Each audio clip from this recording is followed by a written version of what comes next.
पहले अपन मंगलाचरण करें।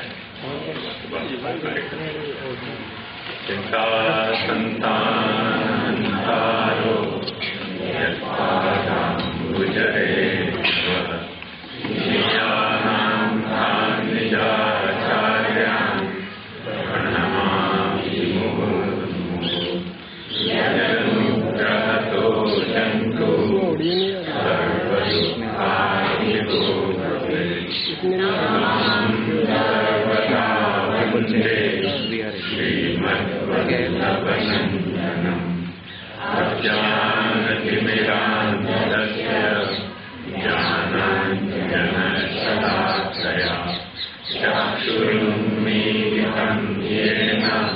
तस्मै श्री गुरवे नमः।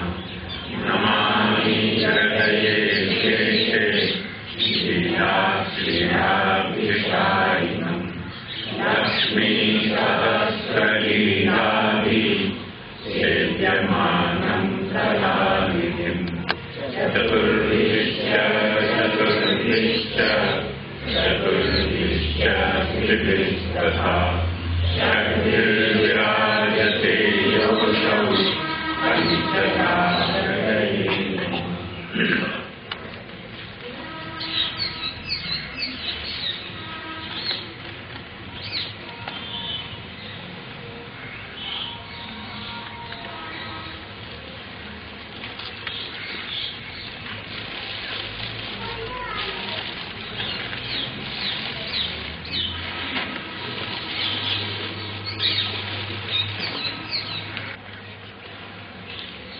वैसे जहाँ तक बाकी सिनोप्सिस को सवाल है कहीं पर लगाइए,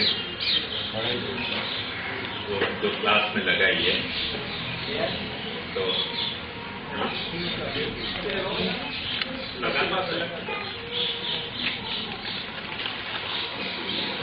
अच्छा ये प्रिंट आउट सबको मिल गया। हाँ बस सब तैयार करते ना रहे तो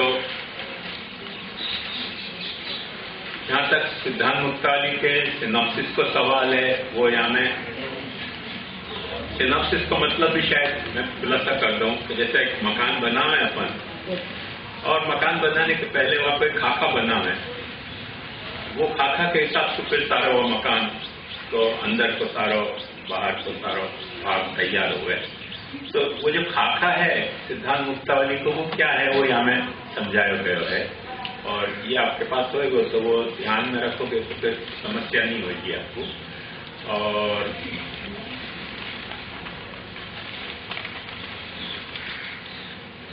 जहाँ तक व्याख्या को सवाल है, वो योगेश बाबा और झाला आपको समझाएंगे। उनकी शब्दावली, उनकी शब्द में कोई डिफिकल्टी होए तो झाला और योगेश बाबा से भी पूछ सको, खुलासा यहाँ भी करना है तो या वक्त कर सको, क्योंकि वह वक्त तुरंत नहीं खुलासा भय हो। तो एक और विधि के हिसाब से ये और बात है कि जो आज ए क्लास में योगेश बाबा को जिनने अटेंड की और बी क्लास में जिनने झाला को अटेंड की, वो कल क्लास जो है वो क्लास ए ही रहेगो, बी रहेगो, पर कल बी क्लास को योगेश बाबा एड्रेस करेंगे और ए क्लास को झाला एड्रेस करेगा, जैसे रोटेशन में वो दोनों को चलते रहे। मेरा काम आपको यहाँ न तो ग्रंथ को भाषा पढ़ाना है और न ग्रंथ की सिनॉप्सिस पढ़ाना है, क्योंकि वो सिनॉप्सिस आपके पास है। जैसे कि जनरल जो आपको बर्ड व्यू है वो आपको मिल जाए, ऊपर से जब अपन देखें तो आपको शहर को अपने को जैसे सीन दिखलाई जाए, वह तरह से जो सिद्धांत मुक्तावली को विहंगावलोकन है वो आपको यहाँ में मिलेगा। और जो वह सिद्धांत मुक्तावली के ग्रंथ की जो डिटेल है वो आपको योगेश बाबा और झाला समझा रहे हैं। मैं जो करवाने जा रहे हूँ आपको वो एक दूसरी तरह की एक्सरसाइज है, और वो आपके सहयोग के बिना मुझसे अकेले नहीं हो पाएगी। और आपके सहयोग का मतलब सीधा तो ये है कि सबसे पहले सहयोग आपको ये कि पूछवे में बोलवे में आपको भय मुक्त होना पड़ेगा। यदि आप भय की ग्रंथि बांध के भाग ले रहे हो तो आप मुझसे सहयोग नहीं कर रहे हो। यहाँ की भाषा में तो नहीं है शब्द, पर हमारे बंबई की भाषा में एक बिंदास शब्द है। तो बिंदास होके जब तक आप नहीं यहाँ भाग लोगे तब तक मेरे को आप सहयोग नहीं कर पाओगे। तो पहली मेरी आवश्यकता है आपके सहयोग की, मतलब आपके बिंदास से हमें भाग ले रही। मराठी शब्द है धास्ती यानी भीति, और बिन धास्ती से बिंदास शब्द बने हैं। तो कोई तरह की भीति मत रखो। एक बात देखो, ध्यान समझो कि जब आपको कोई बात समझ में नहीं आवे तो वो आपको दोष नहीं है, हमारा दोष है। जाला बुरा नहीं मानते हो तो जाला का दोष है, योगेश बाबा बुरा नहीं मानते हैं तो योगेश बाबा का दोष है। पर जब आप समझना नहीं चाह रहे हो भय के कारण या संकोच के कारण, वो हमारा दोष नहीं है, वो आपको दोष है।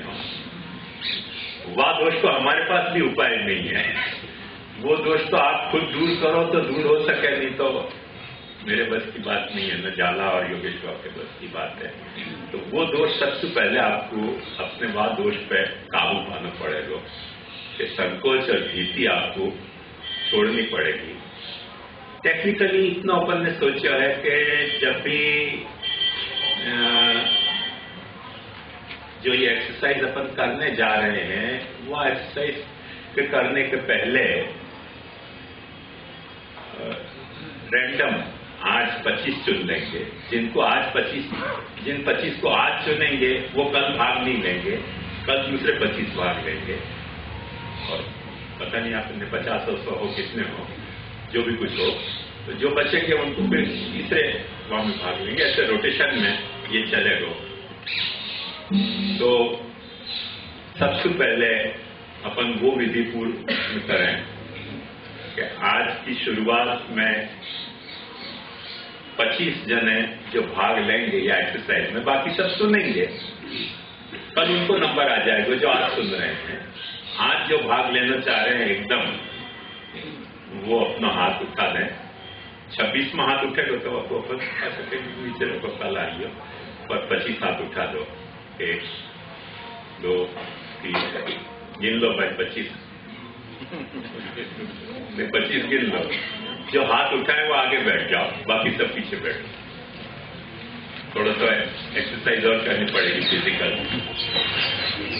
जिन ने हाथ उठाया वो आगे आ जाओ, बाकी सब बैक रो में जाओ।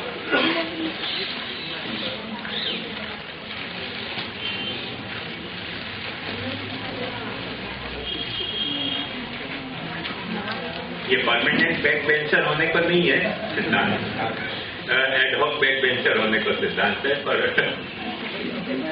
कल जो आज के फ्रंट बेंच में है वो कल बैक बेंचर हो जाएंगे। आ जाओ।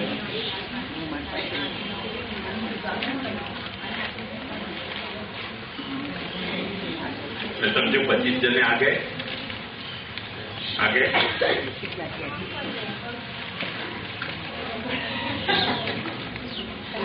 और नहीं गिने, नहीं गिने नहीं कोई नहीं।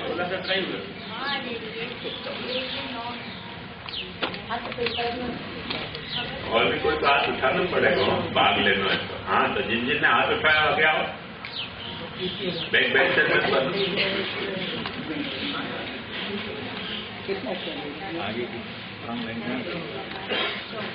नहीं, आपको कोई तकलीफ होता है चेयर पे बैठ सकते, थोड़ी देर के लिए चलेगा, फिर चली जाओ। ऐसा ना कुर्सियां मंगवा लो ना, परेशान क्या होती है।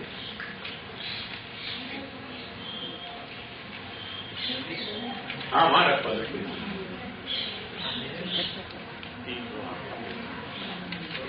हाँ, तो आगे की 3 रो यदि पकड़ लिए अपन ने तो 25 हो गए कि नहीं, देख लो जरा।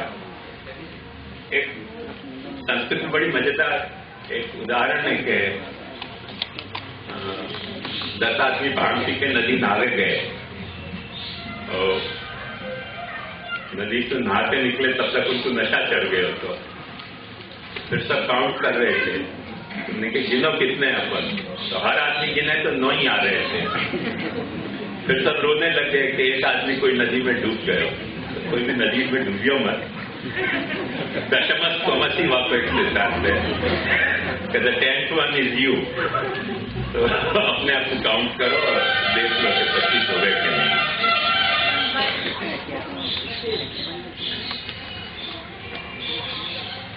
हो गए 25? हाँ?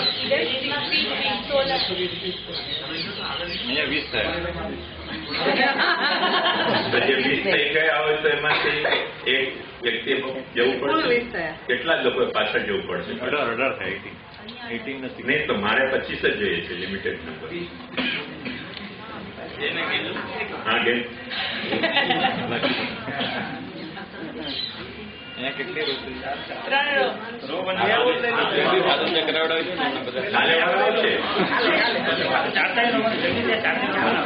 અહીંયા કેટલા? તમે કઈ રો? આગળ છે પાછળ? અહીંયા 8 છે.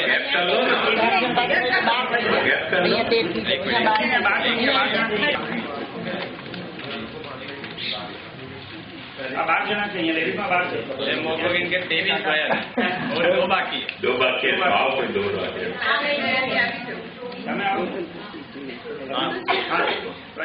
एक लेते हैं. बाकी गैप रखो, मिक्सअप नहीं हो जाओ.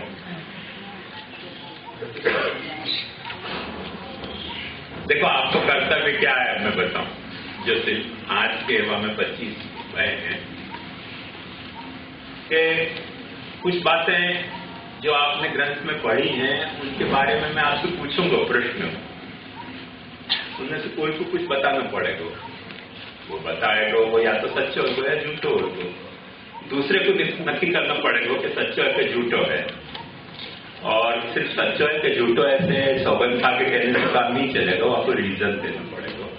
या रीजन से उनको बात झूठी लग रही है और बुरी कोई को लगानी नहीं चाहिए. कोई की बात कोई झूठी कहते, क्योंकि अपन वो पार्ट ऑफ द ट्रेनिंग, जैसे कराटे अपन सीखने जाए तो सिर्फ मारवे की ट्रेनिंग नहीं हो गए, मार खावे की भी ट्रेनिंग हो गए.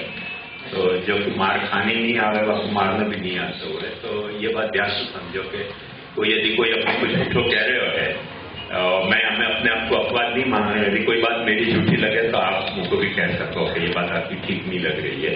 उसमें आपको अधिकार है, बिंदास अधिकार है. वहां में कोई डर की बात नहीं है.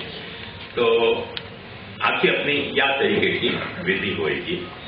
वह विधि को शुरू करने के पहले एक और बात बताना चाह रही हूं कि कोई भी ग्रंथ, जैसे मैं आपके सामने बोल रहे हूं, एक बड़ा मजेदार श्लोक है, लिख लो तो आपको काम आएगा हर वक्त.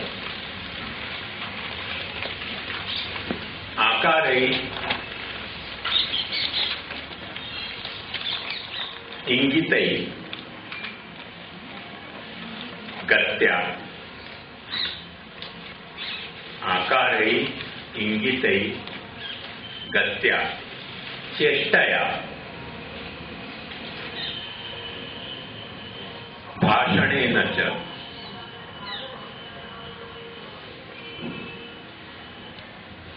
नेत्र वक्त्र विकारैश्च लक्ष्यते अंतर्गतम मनः.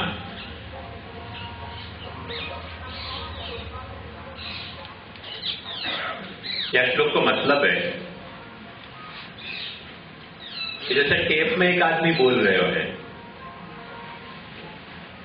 तो टेप में आदमी अपने को बोले पर वो आवाज तो सुनाई दे है, वो वाक्य तो सुनाई देता हो गए, पर वह वाक्य को बोलने वाले वक्ता को आकार क्या है, वो कौन सी तरफ इशारा कर रहे हो है. अब जैसे मैं बोलूं कि वो चिड़िया बोल रही है तो मैं इशारा कर रही हूँ या तरफ चिड़िया, पर टेप रिकॉर्डर आप सुनोगे कि वो चिड़िया बोल रही है तो सुनने पे आपको कैसे पता चलेगा कि मैं कौन सी चिड़िया के बारे में बोल रहा हूँ. अभी तो मैं आपको इशारा कर रहा हूँ कि वो चिड़िया बोल रही है. तो आकार इंगित गत्या गति, आदमी बोले ना तो बोलने के साथ कुछ न कुछ तो वाकई मूवमेंट सोवई है. वह मूवमेंट कारण चेष्टा मैंने बोलते वक्त अपन कई तरह की चेष्टाएं करते हुए, चेष्टा दोनों तरह की हो सकते हैं। आंगिक चेष्टा एक कहवा है, जैसे अभी राइट मुझको कोई अच्छा एग्जाम्पल नहीं याद आ रहा, पर मेरे पड़ोस में एक डांसर हैं, तो वो जब भी कुछ सामने बात करें, यहाँ थी आम आदमी वैसे, तो वो उनकी जो डांस की जो उनकी हैबिट है, वो डे टू डे उनके टॉक में भी, कोलोकियल में भी वो मोती और धागा की तरह वो जाती वापस देखा ત્યાં थी અહીંયા આવીને બેસે। अपन नॉर्मली ऐसी चेष्टा नहीं करेंगे, पर क्योंकि वो डांसर है तो उनकी जो बोलने की छटा है वहां में भी थोड़ा डांस प्रकट होता हुआ है। जैसे पॉलिटिशियन हो है, यहाँ करें, तो वो उनकी वो पॉलिटिशियन की जो वो कॉम्प्लेक्सिस हैं वो प्रकट होते हुए। तो आकार इंगित गत्या चेष्टा, तो चेष्टा ऐसे आंगिक की चेष्टा भी हुआ है, और एक चेष्टा अपने काकू की चेष्टा हुआ है। काकू को मतलब क्या? Tone, intonation. अपन जब बोल रहे हैं तब कौन से तरह के तो टोन वापर रहे हैं। जैसे फर्क कैसे पड़े, देखो ध्यान समझो। अरे कैसे आए, अरे कैसे आए, कैसे आए, देखो तीनों में कैसे आए शब्द है, पर काकू के कारण तीनों के अर्थ अलग हो रहे हैं। एक में आश्चर्य प्रकट हो रहा है, एक में गुस्सा प्रकट हो रहा है, एक में घृणा प्रकट हो रही है, एक में जिज्ञासा प्रकट हो सके। तो ये सारी जो चेष्टाएं हैं अपने काकू की, वास्तु भी आदमी क्या बोल रहे है ये पहचान में अपने को आवे। आकार है इंगित गत्या, इंगित गति सु, चेष्टा सु, भाषण सु, कौन से तरीके के शब्द वापर रहे हो है। और नेत्र वक्त्र विकारेश, आंख में और चेहरा के भाव में आदमी के बोलते वक्त पलटते रहने हैं। तो वो पलटते जो आंख के और चेहरा के भाव हैं, उनसु आदमी क्या बोलना चाह रहे हो है वो सुनने वालों भी समझे है। तो सबसे मजेदार आपको प्रयोग करना है, तो यहाँ अभी अवेलेबल नहीं है, पर कभी गोकुल जतिपुरा जाओ ना और आप देखो बंदर के साथ ऐसे करोगे ना, बंदर ऐसे करेगा, क्यों? वो आपके जो नेत्र और वक्त्र के विकार जो हैं उनको देख के, और आप वहां पे अटैक करना चाह रहे हो कि आप आपको दाना खाना देना चाह रहे हो कि क्या करना चाह रहे हो, क्योंकि अपने और बंदर के बीच में भाषा की जेन्युइन प्रॉब्लम हो गए है। तो वो बात है, तो नेत्र और वक्त्र के विकास को वो लोग काफी समझते हुए कि अपन क्या करने जा रहे हैं उनके साथ। तो नेत्र वक्त्र विकारेश लक्ष्यते अंतर्गतम मना, जो भाषा में प्रकट नहीं होने वाली बात है वो बात भी इन माध्यमों से प्रकट हो जाती है। ये बात समझ में ही नहीं। तो ये तो बात तब संभव है कि जब वक्ता अपने सामने मौजूद है, तब तो ये बात सहजता से संभव हो सके। पर जब वक्त वक्ता अपने सामने मौजूद नहीं है और खाली टेक्स्ट मौजूद है, तब आपको कैसे समझना कि भाई कहना क्या चाह रहे हो। जैसे मैंने आपको कैसे आए या फिर 3 काकू भेद करके आपको बताए, ऐसे 5-6 काकू भेद हो सके, 5-6 चेष्टा ऐसी हो सके। जैसे कैसे आए करके अचानक कोई गन काढ़े तो मतलब साफ है ना, कुछ और मतलब है वहां को कैसे आए को। तो ये जो सारी प्रकार हैं वो वक्ता के सामने होने पे तो बहुत जल्दी कन्वे हो जाते हो, पर जब वक्ता सामने नहीं हुए है और केवल भाषा सामने हुए है या वचन सामने हुए है, तब आपको तात्पर्य कैसे समझना, ये जेन्युइन प्रॉब्लम जो भी व्याख्याकार हैं उनको फेस करनी पड़े। कोई भी टेक्स्ट की, चाहे वो लीगल टेक्स्ट हो, चाहे स्क्रिप्चरल टेक्स्ट हो, चाहे कोई हिस्टोरिकल टेक्स्ट हो, चाहे कोई भी टेक्स्ट हो, जहाँ टेक्स्ट को अपने को इंटरप्रेट करना है, जहाँ वचन की अपने को व्याख्या करनी है, वह वचन की व्याख्या करने में ये प्रॉब्लम हर वक्त अपने सामने आवे है। वाक्य कारण कुछ जो है वो निकष यानी कसौटी है स्थापित की गई व्याख्या शास्त्रकारन ने, जाको हार्मेन्यूटिक्स कहे हैं, अपने यहाँ वाक्यार्थ मीमांसा कहे हैं। तो वाक्यार्थ मीमांसा में कुछ वाक्य निकट स्थापित किए गए, कसौटी है वाक्य बताई गई, और वो कसौटी ऐसे बताई गई कि तो उपक्रम लिखो, उपसंहार,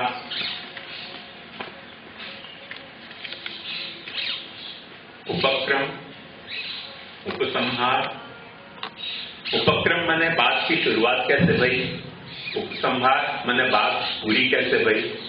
तो उपक्रम, उपसंहार, अभ्यास, अभ्यास माने बात रिपीटेडली कौन सी बात कही गई, कौन सी बात घड़ी घड़ी दोहरा के वहां पे भार दियो गयो, अभ्यास। अपूर्वता, अपूर्वता मतलब पहले, क्योंकि एक बात ध्यान से समझो आप सब जान रहे हो कि ये माइक है, ये माइक को स्टैंड है, ये टेबल है। अब समझो मैं आपको कहूं कि देखो बहुत गंभीरता से सुनियो मेरी बात, आप अटेंशन हो जाओगे। फिर बात क्या कहूं कि या का नाम माइक है, या का नाम माइक को स्टैंड है। थोड़ी देर में आपको अश्रद्धा हो जाएगी कि नहीं मेरे सुन? क्यों अश्रद्धा हो जाएगी मेरे में? क्योंकि आप जान रहे हो, वही बात मैं कह रहा हूं, कोई ऐसी बात तो कह नहीं रही हूं कि जो आप जानते नहीं हो।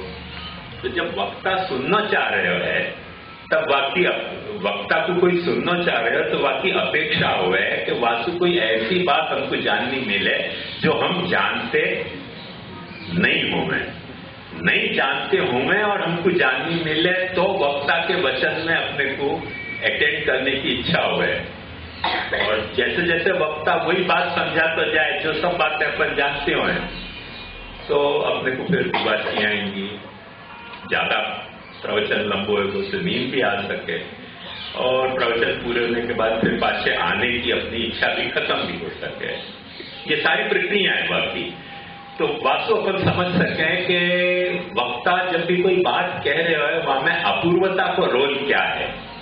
अपूर्वता मतलब क्या कि पहले से आपने जो बात जानी नहीं है वो बात यदि आपको जाननी मिले तो वह बात को आप अटेंड करना चाहोगे। जो बात आप ऑलरेडी जान रहे हो वह बात को जानने में श्रोता को बहुत प्रवृत्ति नहीं हुए, और जब प्रवृत्ति नहीं हुए श्रोता की तब वो वक्ता के बोले भय वचन भी जो है वो बेकार जाते हुए। जैसे चिड़िया बोल रही है, पोपट बोल रही है, आवाजें कान में आ रही हैं, ऐसे वक्ता बोलते रहे, आवाज अपने कान में जाती रहे, पर वो कान नहीं जावे, टॉप फ्लोर पे नहीं पहुंचे वो बात। टॉप फ्लोर पे बात पहुंचे वहां के लिए ये आवश्यकता है कि वहां में कुछ अपूर्वता होनी चाहिए। और उपक्रमोपसंहार, अभ्यास, अपूर्वता, फल। फल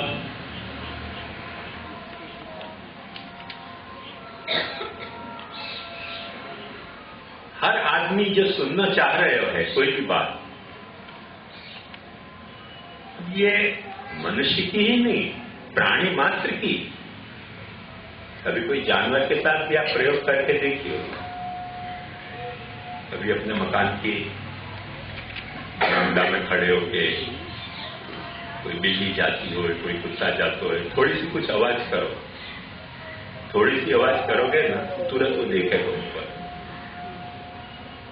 देखने के बाद वो तुरंत जज करेगा कि ये आवाज को नेट रिजल्ट क्या आने वाला है। यदि आपको लगे कि ये कुछ खतरनाक आवाज है तो भाग जाना चाहेगा। यदि आपको लगे कि कुछ खतरनाक नहीं है, कुछ बुलाने के लिए आवाज है, बिस्कुट फेंकेंगे या कोई लड्डू फेंकेंगे, तो तुरंत पास आना चाहेगा। पर 3-4 बार आपने वही की वही आवाज रिपीट करी और कोई आपको फल वहां में नहीं दिख रहे है, फिर आप करते रहो, प्रयोग करके देखियो, वो आवाज करो, फिर जानवर भी अटेंड नहीं करे। मनुष्य की तो बात अलग थी, जानवर भी फिर वह बात को अटेंड नहीं करे। वो हो गया कि तब तुम्हारे करता रहो ना, जे करू हमारे कहीं लेवा देवा नहीं। क्योंकि जब फल अपने को नहीं मिले कोई बात को, तो वो फिर अपन को जब अगर मन अपना ये मान ले कि निष्फल बातें हो रही हैं, तो वह निष्फल बात में फिर अपनी जिज्ञासुता, अपनी बुद्धि को एक्टिवेट करने की आपकी अपनी इच्छा खत्म हो जाए। और जब खत्म हो जाए तो फिर वाक्य बोले जा रहे हो है, पर वहां को मीनिंग कन्वे होना बंद हो जाए। ये एक बाकी ह्यूमन साइकोलॉजी नहीं, माने सबकी साइकोलॉजी है। एनिमल साइकोलॉजी भी ऐसी है, सबकी बर्ड साइकोलॉजी भी ऐसी है। तो ये बात ध्यान समझो कि अलम अर्थवाद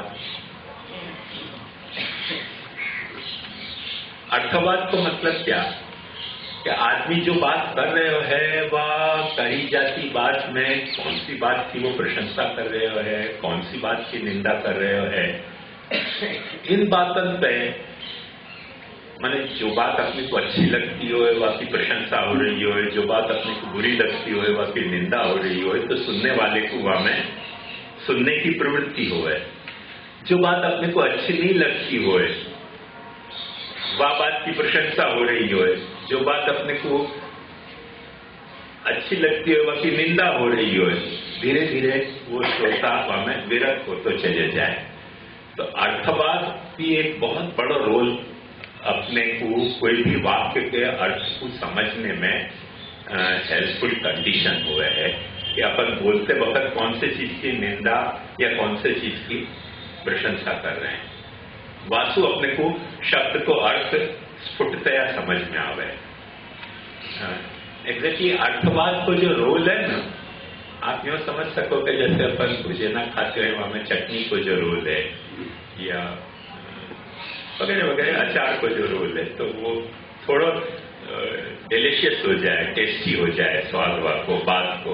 और जब कोई भी निंदा नहीं है, कोई भी स्तुति नहीं है और एक तटस्थ बात चली जा रही है फैक्ट्री के तरह दर कुछ निंदा नहीं, कोई भी स्तुति नहीं, तो आदमी फिर धीरे धीरे डोलिंग हो जाए। तो ये खास बाकी पद्धति है आदमी के समझने की पद्धति की, ये सारी पीछे बैकग्राउंड है। तो अर्थवाद और उपपत्ति मतलब कौन सी बात को अपन सिद्ध करना चाह रहे हैं, क्या बात को अपन सिद्ध करने के लिए बोल रहे हैं, वह बात को अपन उपपत्ति कहें। तो अर्थवाद उपपत्तिश्च लिंगम तात्पर्य निर्णय। वक्ता जब अपने सामने नहीं है तब ये सारे जो हैं कसौटियां हैं, जिन कसौटी के आधार पर कोई भी बोले गए या लिखे गए वचन को तात्पर्य अपन समझ सकते हैं। मैंने पहले क्या कहो है, बाद में क्या कहो है, वक्ता ने बात कैसे शुरुआत करी, कैसे खत्म करी, वासु को कहना क्या चाह रहे हो ये समझ में आवे।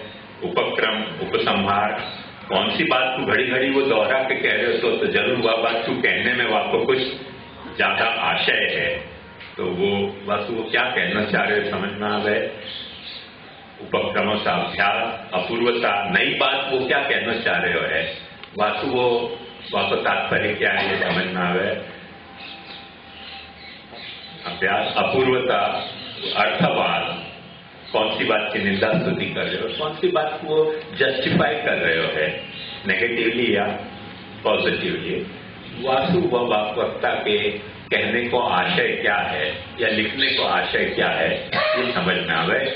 ये सारे कोई भी टेक्स्ट को समझने के प्रधान अंग हैं।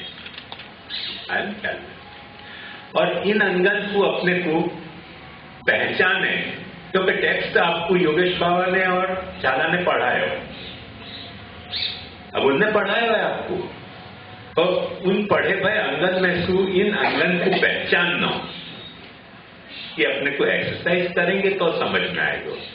ये नाम अभी आपने लिख लिए, ये तो बड़ा उपकार किया, पर जैसे अपन ओलंपिक देख लें पर एक दिन भी दौड़े नहीं, एक दिन भी रैकेट उठा के बॉल को हिट नहीं करें, तो टेनिस खेल में थोड़ी आएगा।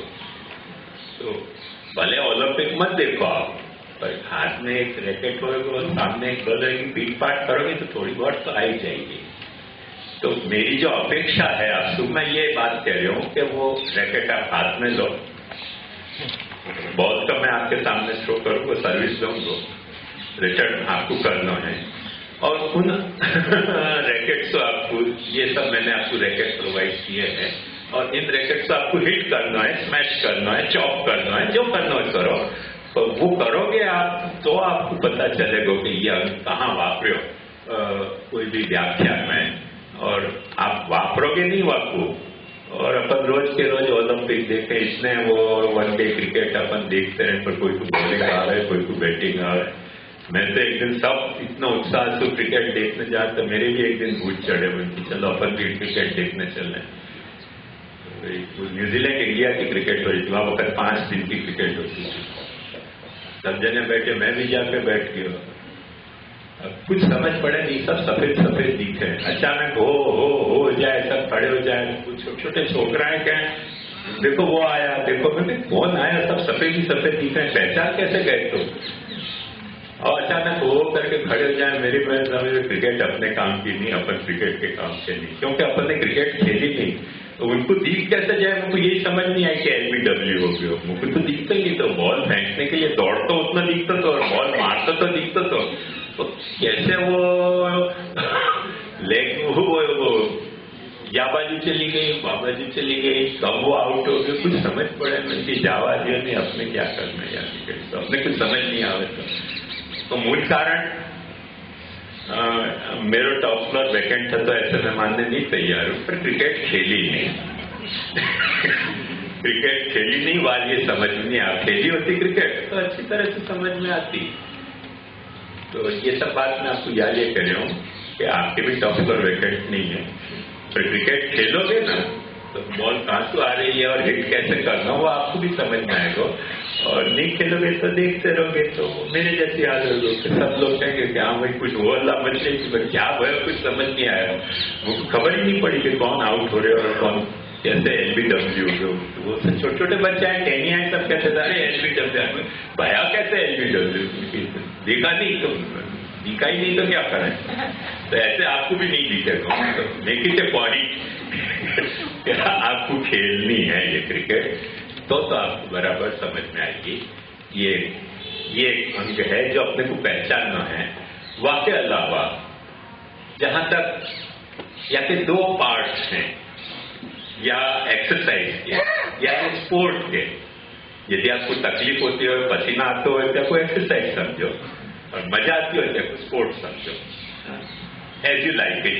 स्पोर्ट समझो कि एक्सरसाइज समझो।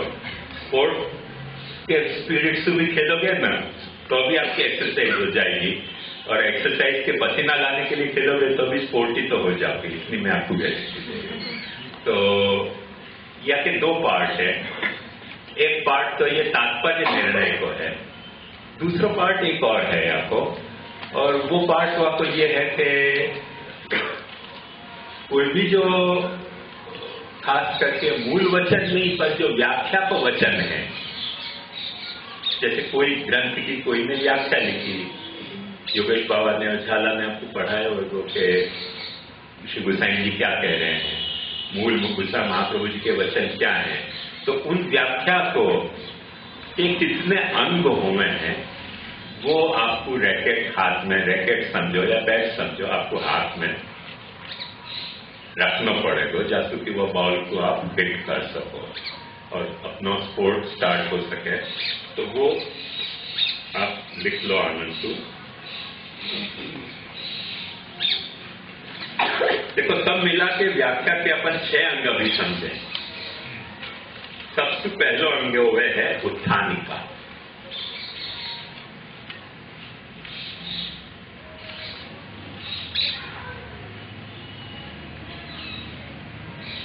उत्थानिका मतलब क्या कि कोई भी बात जो अपन चर्चा कर रहे हैं वह चर्चा को इंट्रोड्यूस कैसे करी जाएगी, वो आपको फर्स्ट पार्ट हो गए। कोई भी व्याख्या को, कोई भी व्याख्या कोई ने कोई ग्रंथ पर लिखी तो आपको फर्स्ट पार्ट है बाकी उत्थानिका।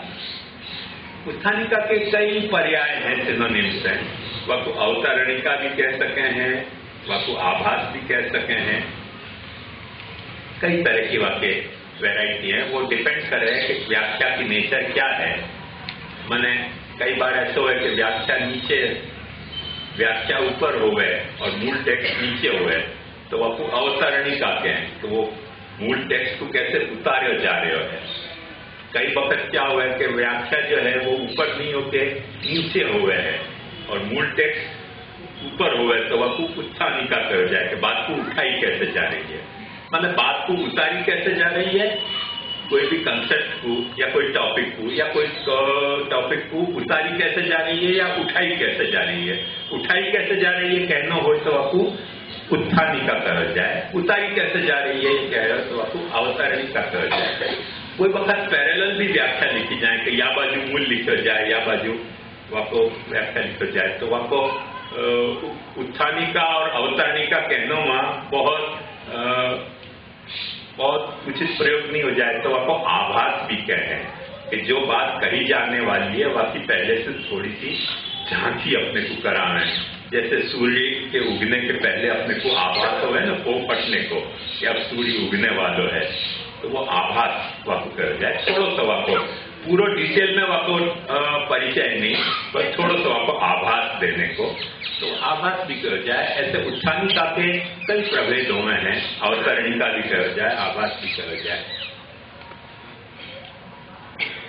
ये तो वाको नाम है। और अक्सर उत्थानिका में क्या हुआ है, उत्थानिका तो रोल क्या है व्याख्या के रूप में, वो रोल उत्थानिका को ये है कि वो संगति बतावे है।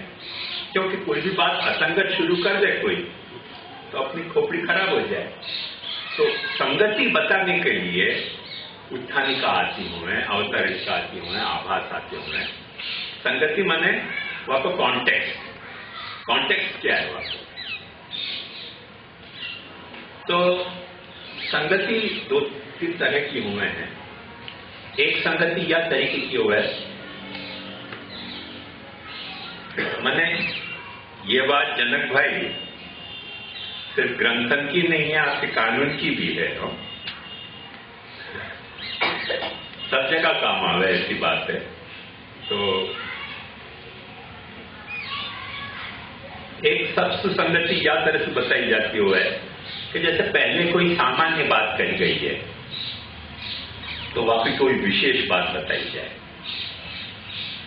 एक सामान्य उदाहरण में आपको दूं, जैसे अपन कहें ऑल मैन आर मॉर्टल, सब मनुष्य जो हैं वो मरते हैं, मरणशील हैं, ये सामान्य बात हो गई। फिर अपन कहें कि क्योंकि सब मनुष्य मरणशील है, वाकई ये क जो है वो भी मरणशील हो कोई मनुष्य होने के कारण, तो ये वाको विशेष हो गया। जनरल बात को अपन ने पर्टिकुलर मोड में कही, बात वो की वही है। पहले अपन क्या कह रहे थे कि सब जानवर जो है वो चौपाए हुए हैं, फिर अपन कह के गाय एक जानवर है तो गाय भी चौपाया है, तो ये वो सब जानवर चौपाया हुए हैं।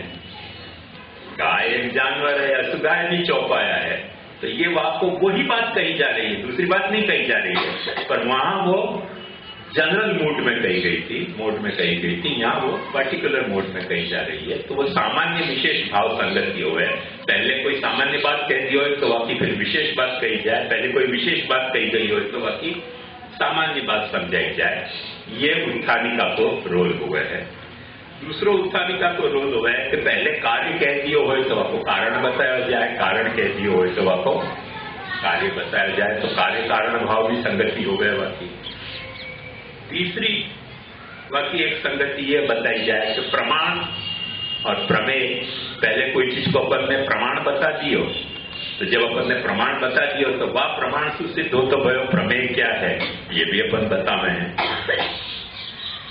जैसे अपन ने बता दिया कि भाई आंख जो है वो रूप और आकृति और रंग के दर्शन में वापरियो जातो प्रमाण है, ये अपन ने बता दियो।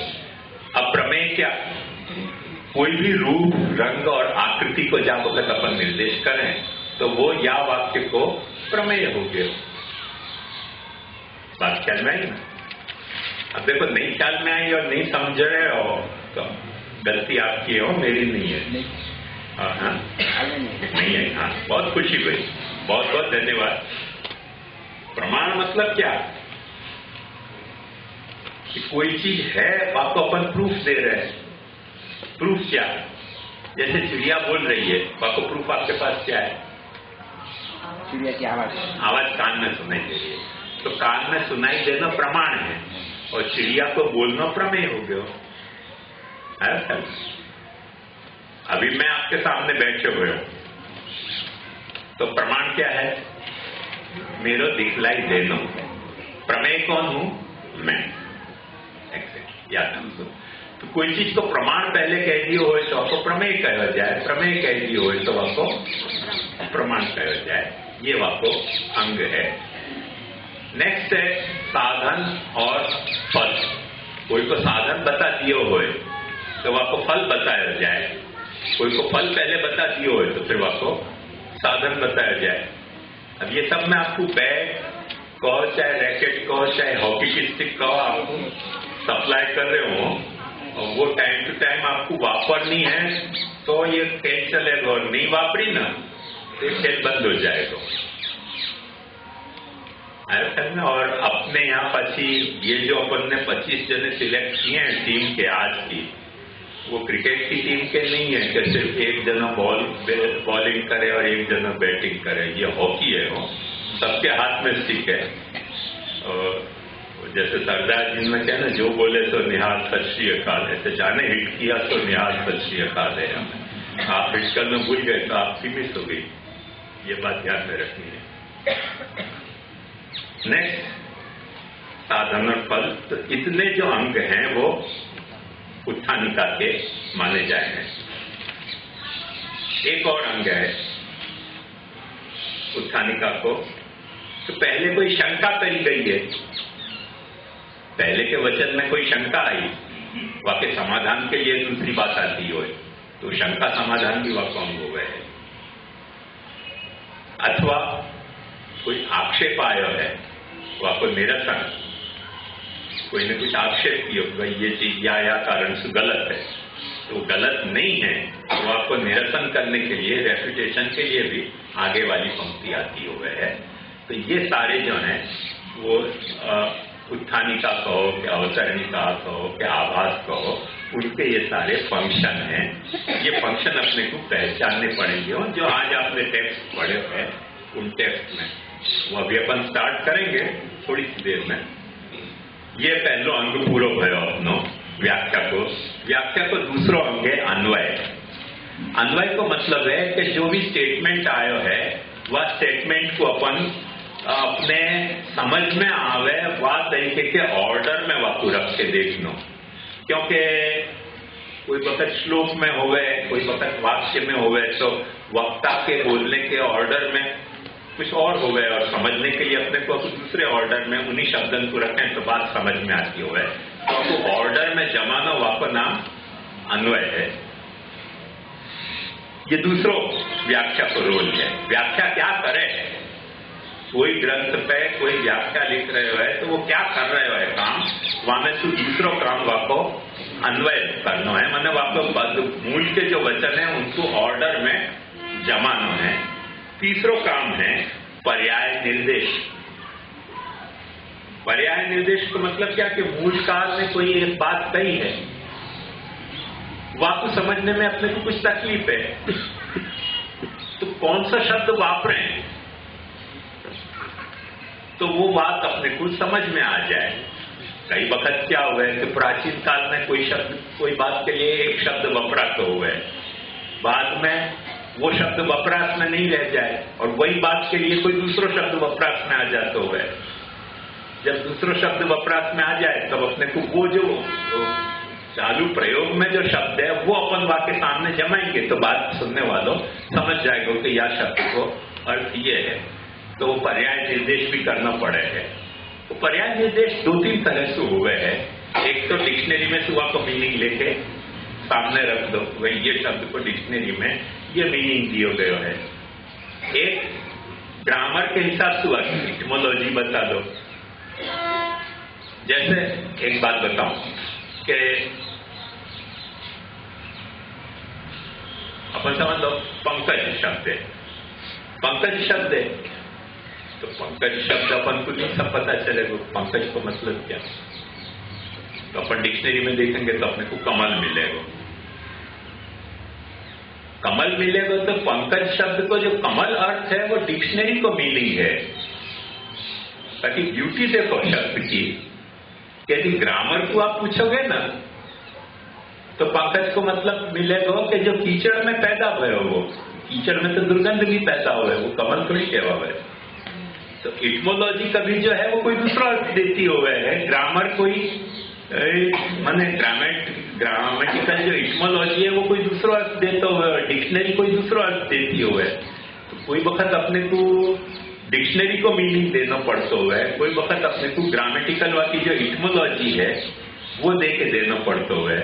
जैसे आपके सामने एक मैं शब्द कहूं कि दिवाकर, दिवाकर माने क्या बोलो? हाँ, सूर्य। क्यों सूर्य?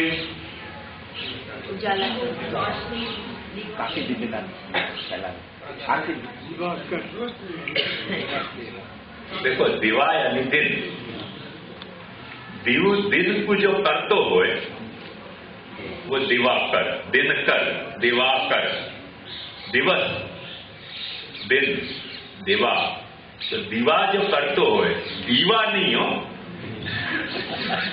दीवा तो कांडी चली करे, दिया तलाई करे, वो दीवा मत समझियो, दिवा।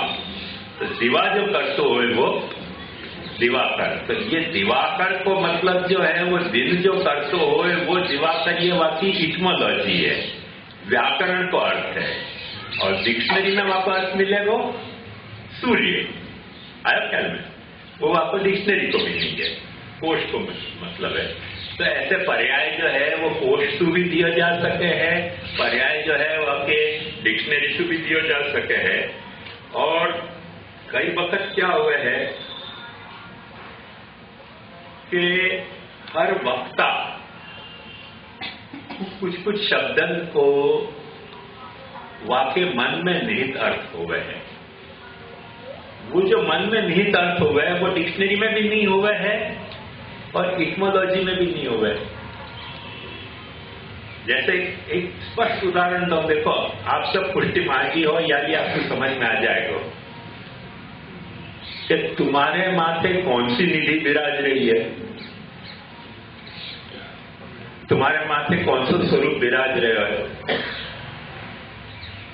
यदि कोई पुष्टि मार्गी, एक पुष्टि मार्गी दूसरे पुष्टि मार्गी को पूछे तो तुरंत जवाब दे देगा, पर जो गैर पुष्टि मार्गी है वो माथा चकरा जाएगा। और मैंने देखा है अंग्रेजी ट्रांसलेशन में कि then the image was set upon the head of person, माथे विराजने। माथे विराजने का मतलब वो थोड़ी है, वो तो मेरा माथा चक्कर खा रहा है तो आपको अपन ट्रांसलेशन करें my head is eating circle, ऐसा बात हो गई। मेरा माथा चक्कर खाता है, कोई हिंदी में माथा चक्कर खाता है, अंग्रेजी में चक्कर नहीं खाता है। अंग्रेजी में चक्कर खाएगा तो आदमी चकरा जाएगा ना। तो आपका ट्रांसलेशन ऐसा नहीं हो सके कि my head is eating circle. तो ये जो है वो वक्ता के जो कुछ समाज हुए हैं उनके द्वारा प्रयोग में लाए गए जो फ्रेजेस हैं उनके मीनिंग है वो वही समझते हुए हैं। वो दूसरे व्यक्ति को सुने तो घबरा जाए। जैसे बड़ा प्रसिद्ध मेरे अनुभव को एक उदाहरण है कि शिक्षा श्लोकी के उपदेश के बाद महाप्रभु जी ने आसुर व्यामोह लीला करी। अपन पुष्टि मार्गी आपको मतलब समझ रहे हैं, तो सामान्य व्यक्ति को बेचारे का दिमाग चकरा जाए। तो वहां ने ट्रांसलेशन किया, then Vallabhacharya diluted the demonical soul of the world, demonical soul of the world. ये तो मीनिंग नहीं है, तो ये शब्दार्थ सच्चा है, अपन वापस से डिजाइन नहीं कर सके न। पर आसुर व्यामोह लीला करी को पुष्टि मार्ग में मतलब यह नहीं है कि then Vallabhacharya deleted the demonical souls of the world. The intention Pushti Marg को इतना ज्यादा कोई इंटेंशन नहीं है, बहुत माइल्ड इंटेंशन है वहां कि यदि तुम मृत्यु समझ रहे हो तो तुमको व्यामोह है, तो मृत्यु नहीं है, वो तो लीला में बैठा जाए, बस इतना तो बात साधारण सी बात है। पर बेचारा अनजान आदमी बहुत गंभीरता से वस्तु ले लेगा, क्या पता क्या मतलब निकले। वल्लभाचार्य ने शिक्षा श्लोकी के उपदेश के बाद आसुर व्यामोह लीला करी, सीधों से मतलब यही निकले कि आफ्टर प्रीचिंग शिक्षा श्लोकी वल्लभाचार्य डिल्यूटेड डिमोनिकल सोल। ठीक है, ऐसा हो जाए तो ये सब जो है ना वो कोश में भी नहीं मिलेगा और व्याकरण से भी नहीं मिलेगा। या को मीनिंग कहाँ से मिलेगा कि जो शब्द जा समाज में जा व्यक्ति के द्वारा प्रयोग में लाया जा रहे है, वह व्यक्ति या वह समाज में वह शब्द को प्रयोग कौन से तात्पर्य से करो जाए है, वह अर्थ में वाको। एक बड़ी मजेदार बात बताऊं, हमारे दादाजी के पास एक पादरी पढ़ने आता तो, कैथोलिक प्रीस्ट, पीछे वो अहमदाबाद में वही पोस्टिंग पे, वहां मेरा एक भतीजा पढ़ता था सेंट जेवियर में। वो बेचारा तूफान कर रहे होते थे, एक दिन पादरी ने उसको पकड़ लिया, पकड़ते ही वह कहे कि कौन है, सब नाम क्या है, गोस्वामी, ये वो। अच्छा तुम गोस्वामी हो? हाँ गोस्वामी। बोले तो दीक्षित जी महाराज गोस्वामी को जानते? बोले वो तो मेरे ग्रैंड फादर होते हैं, अब मेरी शादी नहीं भई थी। तो वहां वो लेटर लिखो कि he is a boy, seems to be very scandalous, he claims to be your son।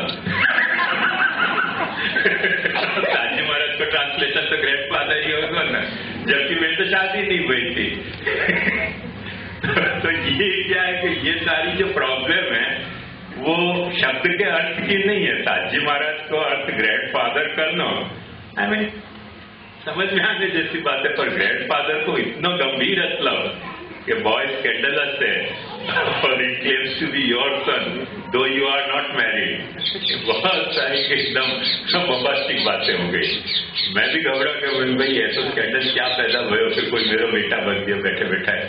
बाद में पता चली को तो बेटा नहीं है। मैंने मुझे ऐसी क्यों बटन बात कर, तो अभी ताजी नहीं कहना तो कहना क्या, सच्ची बात है।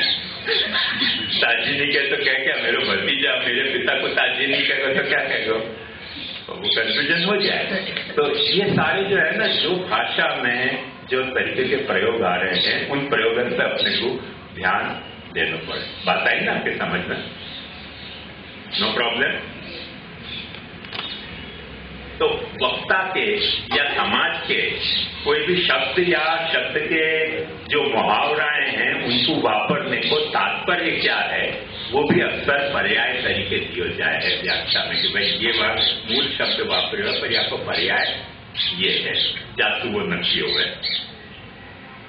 चौथा अंग उपपत्ति।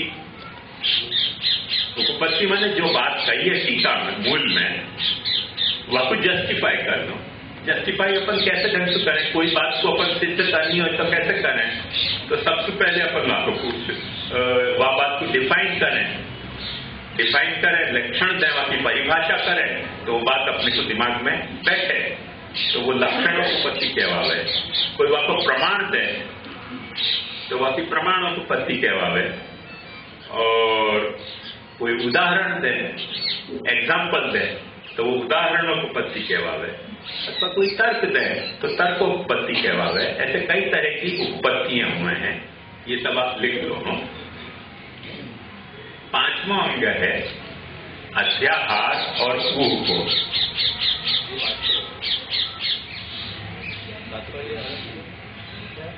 नहीं, उपपत्ति है ना चौथो, और पांचवा अध्याहार और ऊह। मैंने कई वक्त क्या हुए है कि वक्ता जाने अपने महाप्रभु जी की तो ये खास आदत है,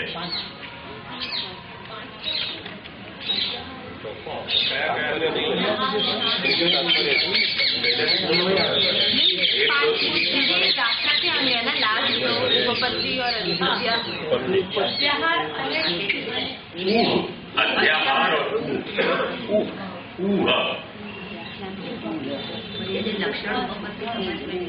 लक्षणोपत्ति समझ में नहीं आता। अभी बहुत खुशी भाई। देखो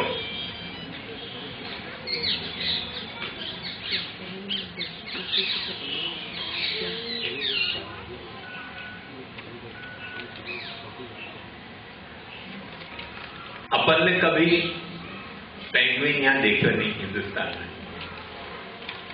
जिन लोगों ने टेलीविजन के नेशनल ज्योग्राफी के प्रोग्राम देखे हों या वह तरीके की किताबें पढ़ी हैं उनकी तो बात अलग है, पर समझो कि जिनने या तरीके से नेशनल ज्योग्राफी के प्रोग्राम नहीं देखे या वह तरीके की किताबें नहीं पढ़ी और अचानक अपन कहें कि पेंगुइन ऐसे करे पेंगुइन वैसे करे, तो सुनने वाले की चिंता हुई भाई पेंगुइन है क्या। तो अपन लक्षण देंगे कि पेंगुइन एक ऐसा पक्षी है कि जो ध्रुव प्रदेश में रह रहे हैं। तो ये आपको लक्षण हो गए। अब क्या है कि अब जब अपन ने की परिभाषा दे दी कि पेंगुइन एक पक्षी है जो ध्रुव प्रदेश में हुए हैं, तो वो लक्षण से की उत्पत्ति तो हो गई ना, सुनने वाले को अब मन तैयार हो गया कि अच्छा तो बात सुनेंगे, क्योंकि अपन यहाँ कहें कि भाई पेंगुइन ऐसे करे पेंगुइन ऐसे करे। अब जैसे सामान्य बात को देखो आपको तुरंत समझ में आएगी कि सब पक्षी हैं के लिए संस्कृत में एक बड़ा मजेदार शब्द है तिर्यक, पृथ्वी के हॉराइजेंटली चले। अब मैं कहूं कि पेंगुइन जो है वो हॉराइजेंटली नहीं चले, वर्टिकल चले। अब अपन ने नई पेंगुइन देखो है तो सबके दिमाग चकराएंगे कि भाई ये क्या ऊपटांग बात कर रहे हो, पक्षियां तो सब यूं यूं है ना, क्योंकि उनके उड़ने को जो पोज है वाकई ये रिक्वायरमेंट है कि वो यूं नहीं हुए यूं हुए, पृथ्वी के समानांतर हुए। अब अचानक मैं कहूं कि पेंगुइन जो है वो तिर्यक नहीं होके और उत्तान हुए है, मने खड़े हुए मनुष्य की तरह, तो तुरंत बात अनुपन्न लगेगी कि हट पक्षी ऐसे नहीं हुए।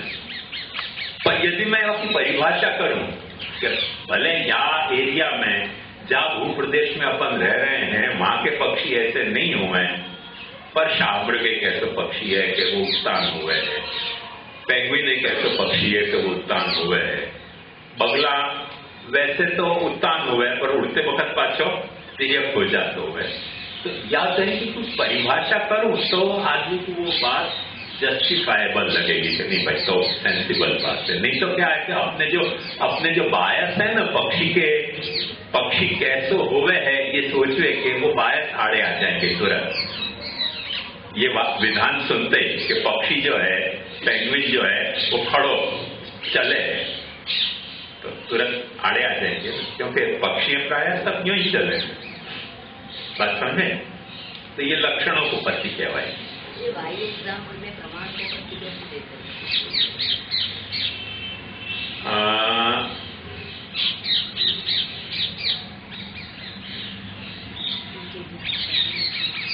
अब ये तो देख ऐसी बात है कि आदमी के बुद्धि की खुरापात की कथा है।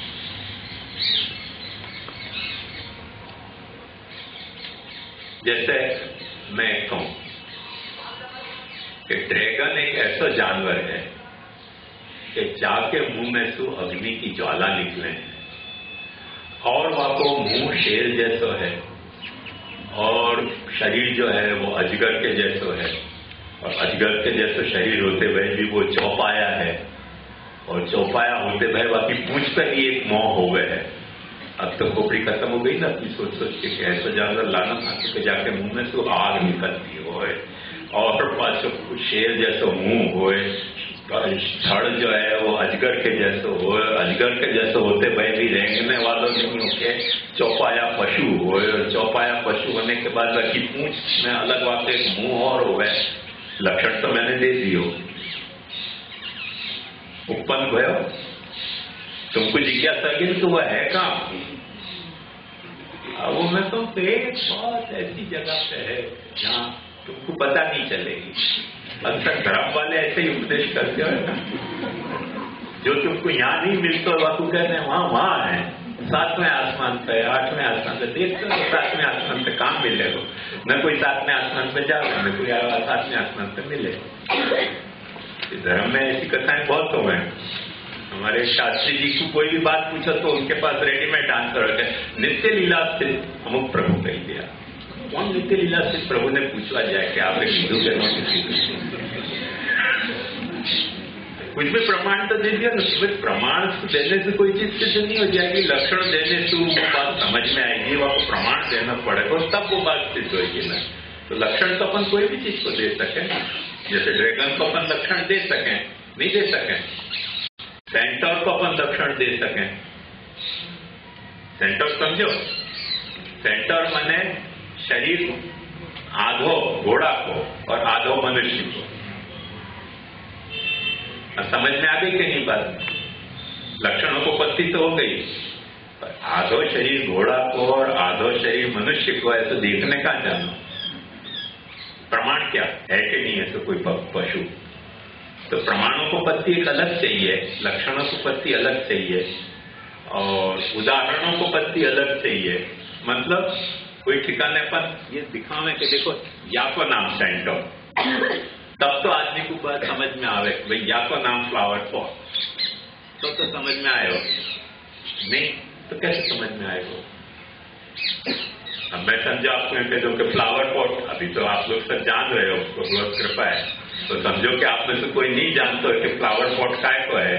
मैं कहूँ फ्लावर पॉट एक ऐसी चीज है तो जो फ्लावर होते भाई पॉट है, और ऐसो पॉट के जहाँ में आप पानी पी सको, खाना